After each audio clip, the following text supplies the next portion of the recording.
ଚକଡ଼ା ପୋକ ପ୍ରାଦୁର୍ଭାବ acre acre ଧାନ ଫସଲ ନଷ୍ଟ ଚାଷୀ ମୁଣ୍ଡରେ ଚଡ଼କ।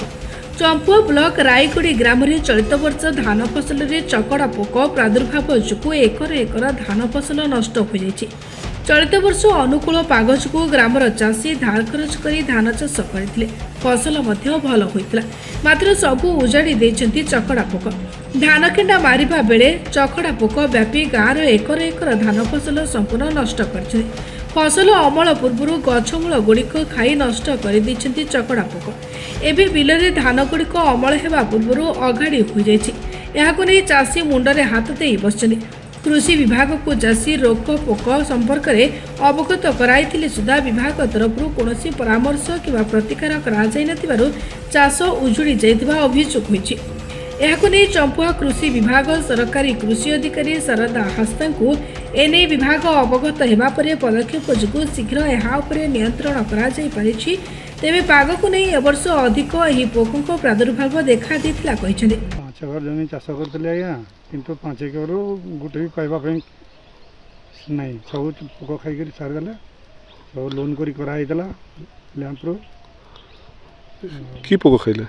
ତ ଚକଡ଼ା ବୋଲି କହୁଛନ୍ତି। ହଁ, ଜାଣିବା କେମିତି ଆଜ୍ଞା? କୃଷି ବିଭାଗ ତରଫରୁ କିଛି? କୃଷି ବିଭାଗ ତରଫରୁ ତ କାହିଁ କିଛି ନାହିଁ।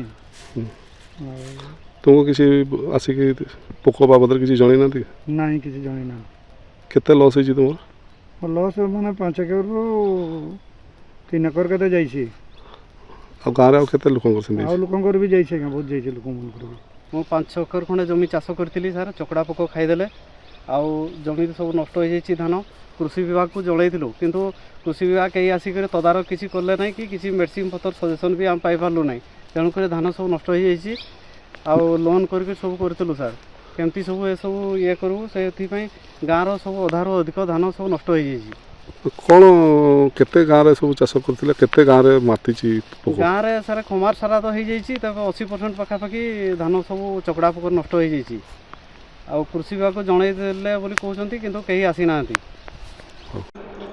ରାଇଗୁଡ଼ି ଆମର ଗୋଟେ ଗାଁ କରଞ୍ଜ ଜିପିର, ଯେଉଁଠିକି ଆମକୁ ବି ନୋଟିସ୍ ମାନେ ରିପୋର୍ଟ ଆସିଥିଲା। ଆମ ଯେଉଁ ଅଛନ୍ତି କୃଷି ମାନେ କର୍ମଚାରୀ ଜିପି ଲେବୁଲରେ ସେମାନେ ଦେଇଥିଲେ। ଆଉ ସେମାନଙ୍କୁ ଆମେ ଇନଫର୍ମେସନ୍ ଦେଇଥିଲୁ ଯେ ଆପଣ ଫିଲ୍ଡକୁ ଯାଇକି ଟିକେ ଭେରିଫିକେସନ୍ କରିକି ଆସନ୍ତୁ। ଆଉ ସମସ୍ତଙ୍କୁ ଚାଷୀମାନଙ୍କୁ ଆମେ ଯେଉଁ ଚକଡ଼ା ପୋକର ଯେଉଁ କଣ୍ଟ୍ରୋଲ୍ ମେଜର୍ ତାଙ୍କୁ ଆମେ ସଜେଷ୍ଟ କରିଥିଲୁ। ଆଉ ଆମର ଡିବିଟି ନିର୍ବେଶ ଗୋଟେ ରହୁଛି, ଯେଉଁଠି 50% ସବସିଡ଼ିରେ ସେମାନେ ଔଷଧ ପାଉଛନ୍ତି, ସେଇଟା ବି ତାଙ୍କୁ ଆମେ ଜଣାଇଥିଲୁ। ଆଉ କଣ୍ଟ୍ରୋଲ୍ ମେଜର୍ ତାଙ୍କୁ କହିଲା ପରେ ତାଙ୍କର ଏବେ ଟିକେ ଚକଡ଼ା ପୋକର ଟିକେ କଣ୍ଟ୍ରୋଲ୍ ହେଇଯାଇଛି। ଆଉ ଯେହେତୁ ଚକଡ଼ା ପୋକ ପାଇଁ ଏବେ ମାନେ ଆମର ଯେଉଁ ପାଣିପାଗଟା ଟିକେ ତାଙ୍କ ଥିଲା ତାଙ୍କ ପାଇଁ ଉପଯୁକ୍ତ, ସେଥିପାଇଁ ଟିକେ ବେଶୀ ଲାଗିଥିଲେ, ବାକି ଏବେ ସବୁ କଣ୍ଟ୍ରୋଲରେ ଅଛି। କେନ୍ଦୁଝରରୁ ଦାଶରଥୀ ଗିରିଙ୍କ ରିପୋର୍ଟ, ନିରପେକ୍ଷ।